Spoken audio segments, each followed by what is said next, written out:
धन्यवाद सर। अब मैं आग्रह करूंगी माननीय मुख्य अतिथि महोदय से, माननीय मुख्यमंत्री महोदय, कि वे अपने आशीर्वचनों से हम सभी को अनुग्रहित करने की कृपा करें।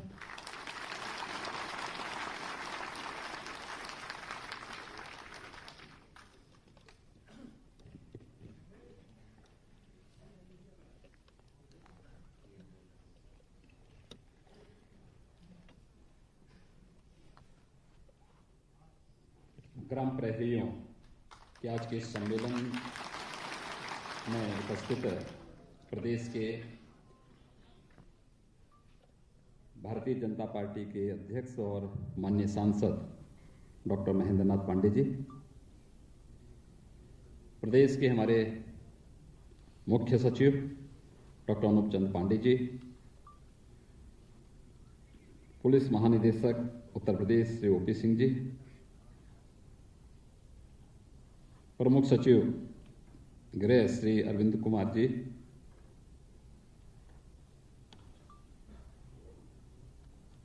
जेडीजी लखनऊ जोन श्री राजीव कृष्ण जी, पुलिस के सभी वरिष्ठ अधिकारीगण और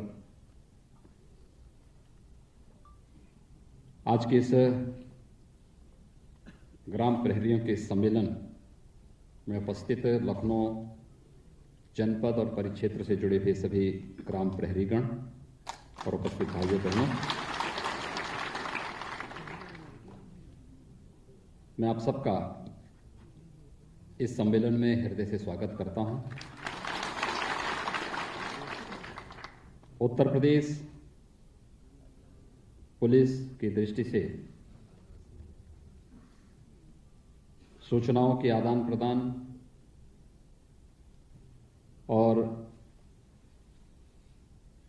सबसे निचली इकाई में भी शांति और सौहार्द बना रहे, इसके लिए पुलिस महकमे के नींव के पत्थर के रूप में आपकी एक बड़ी भूमिका हो सकती है। इससे पहले वाराणसी में मैंने जनपद वाराणसी से जुड़े हुए सभी ग्राम प्रहरियों के इस एक छोटे से सम्मेलन को वहां पर भी उनके साथ संवाद स्थापित किया था।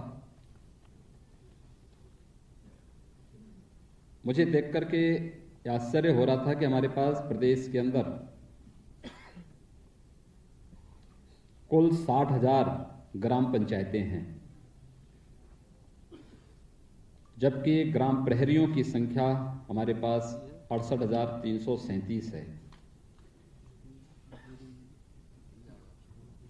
अगर इनका बेहतर उपयोग हो तो इनके माध्यम से हम प्रदेश के ग्रामीण क्षेत्र में शांति और सौहार्द की स्थापना के साथ साथ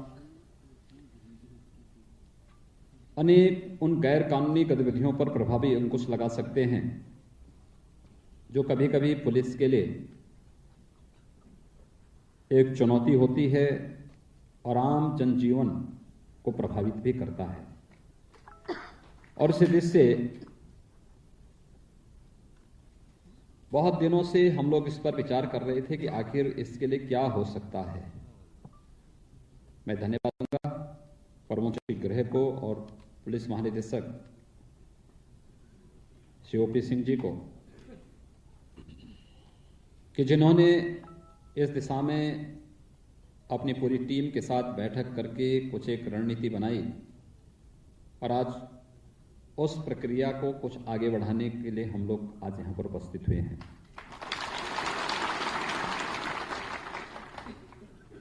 मुख्य रूप से मुझे पहला यह देख करके, वो जब मैं वाराणसी में गया था तो उस समय ग्राम प्रहरी को चौकीदार कहते थे, तो मुझे भी संकोच हो रहा था कि चौकीदार बोलने में।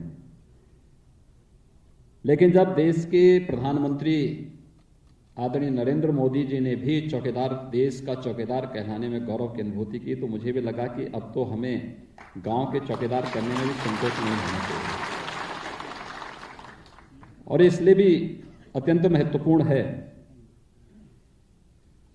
क्योंकि आप सब जानते हैं कि चौकीदार का काम होता है सदैव चौकन्ना रहना, और जब चौकीदार चौकन्ना रहे तो चोर भयभीत होंगे ही, भय खाएंगे। एक बहुत बड़ा रोल है आपका, और मैं इस बात को हमेशा देखता हूं कि चौकीदारों की भूमिका सदैव रात्रि में होती है। गांव हमारी व्यवस्था की सबसे छोटी इकाई है। ग्राम पंचायत के निवासी होने के नाते आप सब जानते हैं कि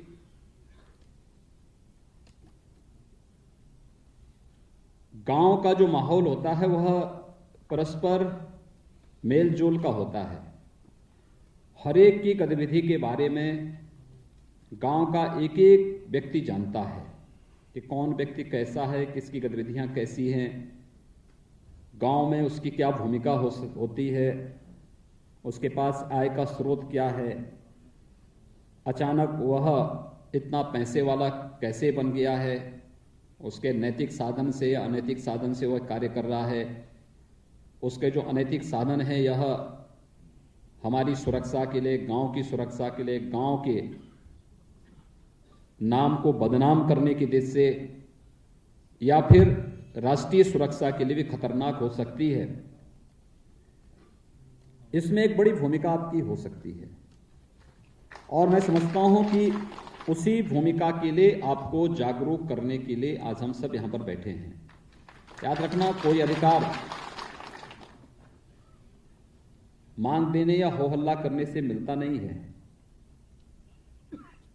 अपने आप को, अपनी भूमिका को साबित करके हम जब अपनी उपयोगिता को साबित कर सकेंगे, अपनी सक्षमता को साबित कर सकेंगे, तो स्वतः ही शासन के स्तर पर हम सब के बारे में सोचना प्रारंभ होता है। और मुझे लगता है कि 68,000 से अधिक ग्राम प्रहरी जो गांव के चौकीदार के रूप में जिनकी एक बड़ी भूमिका हो सकती है, अगर ये जागरूक हो जाएं तो हमारे 68,000 से अधिक ग्राम पंचायतें सुरक्षित हो सकती है। लेकिन उसके लिए आपको स्वयं चौकन्ना होना पड़ेगा, और वह चौकन्ना हर प्रकार से, हर प्रकार की गतिविधियों पे। आपको कोई परमानेंट थाने में नहीं जाना, साप्ताहिक रूप से वहां पर थानाध्यक्षों के साथ या थाने के प्रभारियों के साथ सूचनाओं के आदान प्रदान की दृष्टि से कोई गंभीर कोई घटना घटित होने वाली है, उस सूचना को उन तक पहुंचाने के लिए, या गांव में किसी भी समय आप गए और देखा आपने कि कुछ ऐसी गतिविधियां हैं जो असामान्य हैं, उनकी जानकारी संबंधित थाने में जा करके या टेलीफोन से दे करके कि यहाँ पे असामान्य घटना है, गतिविधि चल रही है, तो स्वाभाविक रूप से आपके कार्य को लोग मान्यता देंगे। और आपके कार्य को जब मान्यता देंगे तो गांव के चौकीदार के रूप में पुलिस विभाग भी आपको सम्मान देता हुआ दिखाई देगा। आपने देखा होगा विगत दिनों में कुछ ऐसी घटनाएं घटित हुई, जैसे जहरीली शराब से मौत किसी गांव में तो हुई होगी, तो आखिर गांव का हमारा चौकीदार क्या कर रहा था? क्या उसको जानकारी नहीं? कहीं पर अवैध बूचड़खाने चल रहे हों, कहीं पर अवैध पशु तस्करी हो रही हो, कहीं पर अवैध खनन हो रहा हो, कहीं पर कोई ऐसी अवैध गतिविधि चल रही हो जिसकी समाज की सुरक्षा पर या राष्ट्र की सुरक्षा पर एक खतरनाक प्रभाव पड़ सकता है, अगर इन सब की जानकारी समय रहते लेना और समय रहते उसकी सूचना को हम संबंधित थाने तक पहुंचाने की कार्रवाई कर सकें, तो आपका ये पद सचमुच आपको सम्मानित कर देगा। और नहीं तो ये पद आपके लिए स्वयं भी बोझ बन जाएगा। पद को कभी अपने ऊपर बोझ नहीं बनने देना चाहिए। ये पद हमें सम्मानित कर सके और इस उद्देश्य से अपनी भूमिका का, अपने कर्तव्यों का ईमानदारी पूर्वक निर्वहन जब हम करेंगे तो स्वाभाविक रूप से अगर आप अच्छा काम कर रहे हैं, आपके पक्ष में भी लोग होंगे, विरोध में भी लोग होंगे। पार्टी नहीं बनना है, लेकिन आपको सही भूमिका में सामने आना है जो समाज के हित में हो। और उस दृष्टि से जब आप अपनी इस भूमिका का निर्वहन करने लग जाएंगे तो बहुत बड़ा कार्य आपके माध्यम से हो सकता है। ग्राम प्रहरियों के यानी गांव के चौकीदारों की इसी भूमिका को आगे बढ़ाने के लिए आज हम सब यहां पर एकत्र हैं। और आपकी भूमिका तो गांव में हमेशा होती है, यद्यपि चौकीदार की भूमिका रात्रि में ज्यादा होती है और इसीलिए देश के चौकीदार के रूप में देश के प्रधानमंत्री जी ने सारे फैसले, चाहे वह सर्जिकल स्ट्राइक कर रहा हो, रात्रि में ही किया, क्योंकि दुश्मन को तो रात्रि में ही मारा जाता है। अभी आपने देखा होगा पाकिस्तान के आतंकी कैंपों पर हमला किया गया, वो रात्रि में ही किया गया। जीएसटी का फैसला भी रात्रि में ही लिया गया, रात्रि को 12 बजे, और नोटबंदी की कार्रवाई भी रात्रि में ही लिया गया। तो देश का चौकीदार अपने देश के प्रति और देश के 125 करोड़ लोगों के प्रति चौकन्ना है। क्या गांव का चौकीदार भी इसी चौकन्ना भाव के साथ कार्य करेगा?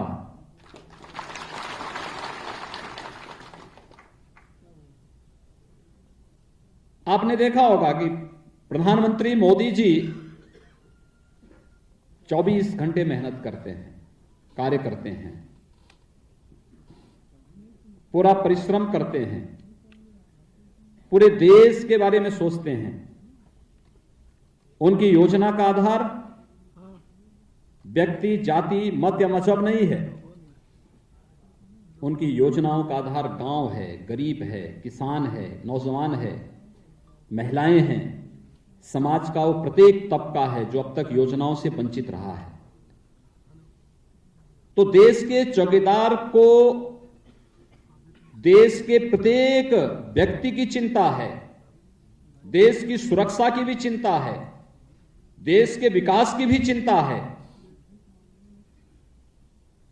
तो गांव का हमारा चौकीदार भी कम से कम गांव की सुरक्षा के बारे में और गांव की गतिविधियों के बारे में अगर थानों को सही जानकारी देता रहे तो यह कर्तव्य बोध आपको एक बड़ी भूमिका के साथ आगे बढ़ा सकता है।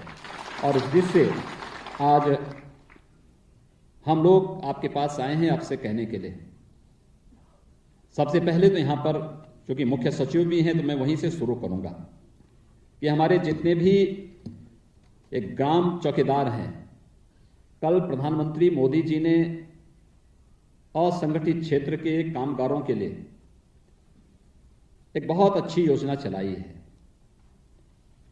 और योजना है प्रधानमंत्री श्रमयोगी मानधन योजना। 18 से 40 साल तक का कोई भी व्यक्ति जो असंगठित क्षेत्र का कामगार है, रजिस्टर्ड श्रमिक है या असंगठित क्षेत्र का कामगार है, जिसमें ग्राम प्रहरी भी हो सकते हैं, प्रति माह 55 से लेकर के 200 रुपये अगर वो अपना अंशदान जमा करेंगे तो इतना ही अंशदान भारत सरकार भी उनके नाम पर जमा करेगी और 60 साल की उम्र के बाद उन्हें 3000 रुपये कम से कम पेंशन की सुविधा भारत सरकार के स्तर पर प्राप्त होनी शुरू हो जाएगी। और मुझे लगता है कि जितने भी हमारे ऐसे गांव के चौकीदार हैं, मुझे लगता है देश के चौकीदार की तरफ से एक इनको यह प्रसाद जरूर देना चाहिए कि जो भी 18 से 40 उम्र के हैं उनका रजिस्ट्रेशन करवा करके अगर वे लोग करेंगे, इसमें पेंशन की राशि 3000 से ज्यादा भी होगी, लेकिन कम से कम 3000 रुपये उनको प्राप्त हो सकते हैं। और मुझे लगता है कि बुढ़ापे का एक सहारा लोगों को मिल सकता है, एक अच्छा सहारा मिल सकता है। पूंजी और भी योजनाएं हैं, प्रधानमंत्री जीवन ज्योति योजना, प्रधानमंत्री सुरक्षा बीमा की योजना, ये दोनों योजनाएं ऐसी हैं जो महीने में कम पूंजी पर कम राशि में आपको 4 लाख की बीमा की सुविधा प्रदान कर देता है। इन योजनाओं की जानकारी होनी चाहिए। कैंप लगा करके लोगों को इन योजनाओं के बारे में बताया जाना चाहिए। दूसरा, प्रधानमंत्री मोदी जी ने जो सबको दिया है, हर गरीब को जो सुविधा दी है, वह सुविधा दी है आयुष्मान भारत की, जिसमें हर गरीब को,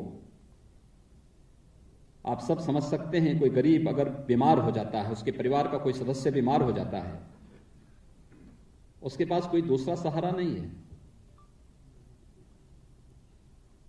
कोई उसके पास सहारा नहीं। अगर उसको 25,000, 30,000, 50,000, 1 लाख, 2 लाख रुपया किसी बीमारी पे खर्च करना होता है, तो उसके पास अपने परिवार में अगर जेवर हैं तो जेवर को गिरवी रखने, या कोई खेत का टुकड़ा है उसको गिरवी रखने के सिवाय और कुछ भी दूसरा उसके पास दूसरा चारा नहीं होता है। लेकिन प्रधानमंत्री मोदी जी ने आप सबको सुरक्षा की गारंटी दी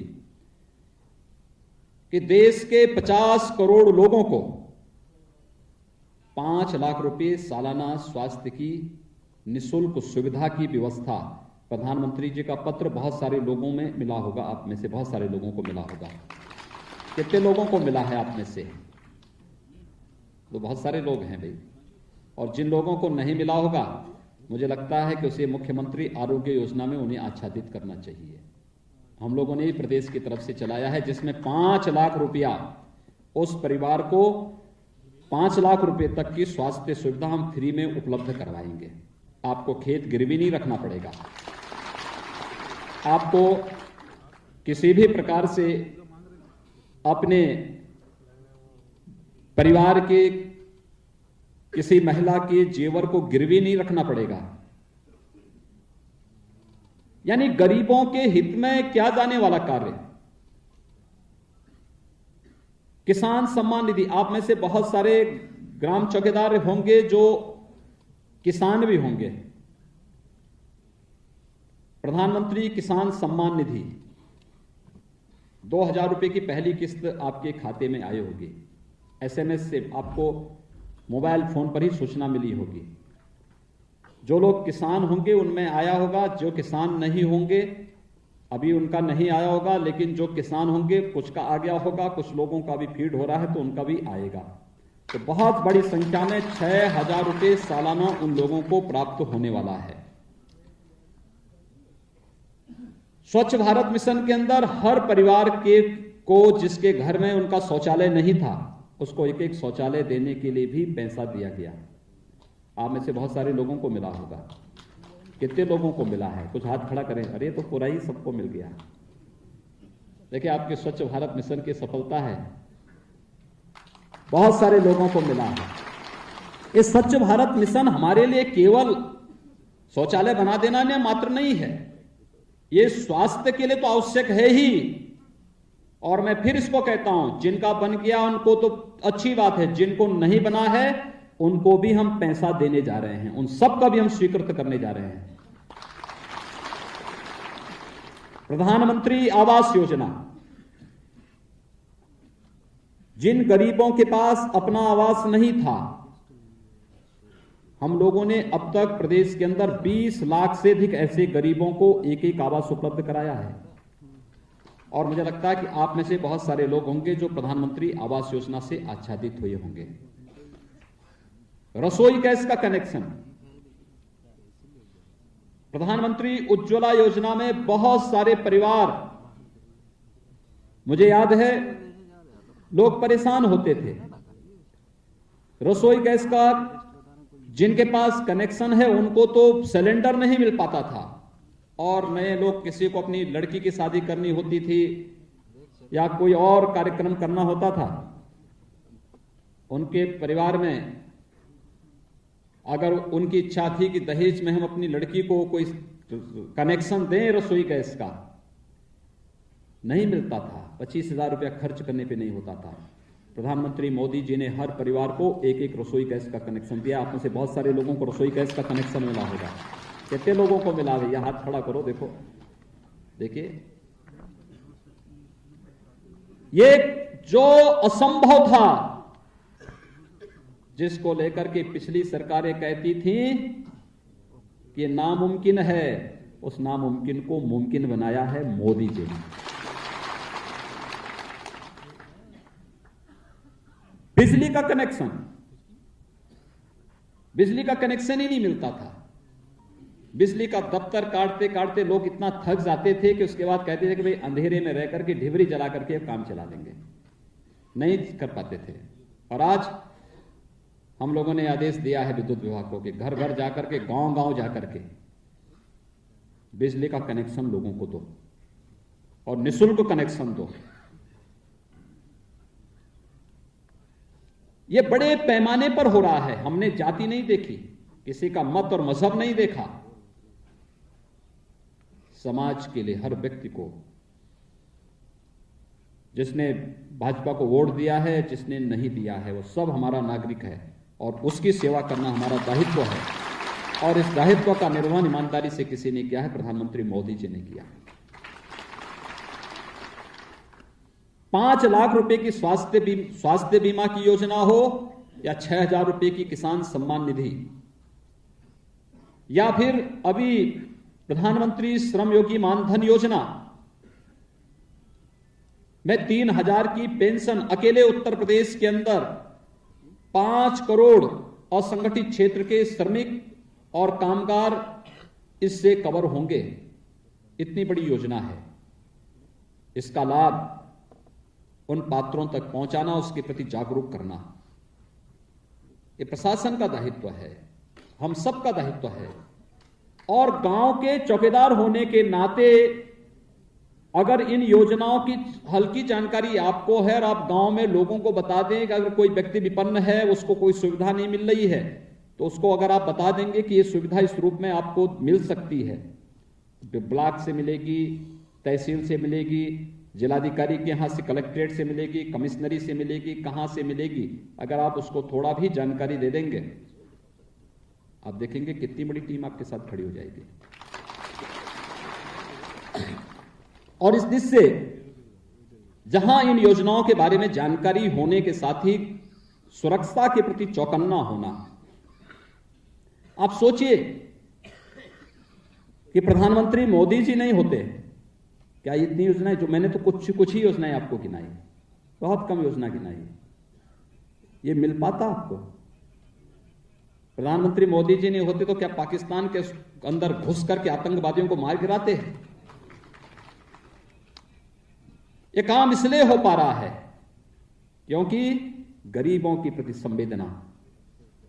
अगर देश के चौकीदार के मन में यह भाव है तो गांव चौकीदार को भी इस बारे में गौरव की अनुभूति करनी चाहिए कि हम भी इस भाव के साथ अपने देश के अंदर कार्य करेंगे, अपने ग्राम पंचायत के अंदर कार्य करेंगे, गांव में सही सूचना समय पर थाने को देंगे। भूमिका अलग अलग हो सकती है और उस भूमिका को ध्यान में रख करके अगर हम समय समय पर सूचना, कहां जमीन संबंधी विवाद है, जमीन संबंधी विवाद में अचानक हत्या नहीं होती है, पनपता है, धीरे धीरे करके सुलगता है, एक समय बहुत बड़ा बवंडर बन जाता है। समय पर थाने को बता देना कि गांव में इन 2 लोगों के बीच में जमीन संबंधी विवाद है, कभी भी कोई बड़ा घटना घटित हो सकती है। पहले से पाबंदी की कार्रवाई अगर पुलिस कर दे, घटना आपके लिए सूचना छोटी लेकिन उसके परिणाम व्यापक हो सकते हैं। और इस दिश से एक बड़ा कार्य आपके द्वारा किया जा सकता है और इस दृष्टि से आज हम सब आपके पास आए हैं। एक, आपने अपना कार्य कितना किया है नहीं किया है, लेकिन मैं डीजीपी साहब से जरूर बोलूंगा कि थानों से इस बारे में जरूर बोला जाए कि महीने में एक बार ही सही, लेकिन थानों से जुड़े हुए सभी चौकीदारों के साथ थाना प्रभारी जरूर बैठे, अलग अलग थानों के अनुसार बैठने की कार्रवाई हो और फिर सूचनाओं के बारे में इनके साथ आदान प्रदान की कार्रवाई भी होनी चाहिए। दूसरा, नियमित रूप से आपको भी सक्रिय होना होगा। मुझे लगता है कि इनको पता नहीं डंडा और विसिल दिया है कि नहीं दिया है, अगर नहीं दिया तो जरूर दीजिए इन लोगों को। हाँ, डंडा मिलेगा, घबराइए मत।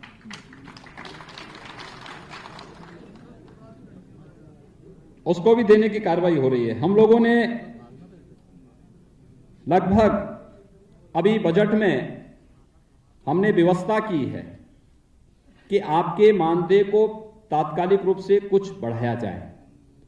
अभी 1500 रुपया आपको मिलता है, इसको हम बढ़ा करके अभी 2500 रुपया कर रहे हैं पहले चरण में, और उसके बाद इस पर हमारा लगभग 73 करोड़ रुपया खर्च होगा। ये सरकार पर इतना अतिरिक्त बोझ आएगा। साथ ही साथ साइकिल की व्यवस्था जो गांव के प्रहरी को प्राप्त होती है, वह भी हम लोग उपलब्ध करवाने की व्यवस्था करवाने जा रहे हैं। साफा, खाकी कोट, चौकीदार की जर्सी, धोती, बेल्ट, ग्लव्स, चमड़े की पेटी और जूता, यह नियमित रूप से इन्हें प्राप्त होनी चाहिए, और जिससे ये लोग सक्रिय होकर के अपने कार्य को कर सकें। इसके साथ ही जो अंशकालीन सफाई कर्मचारी हैं,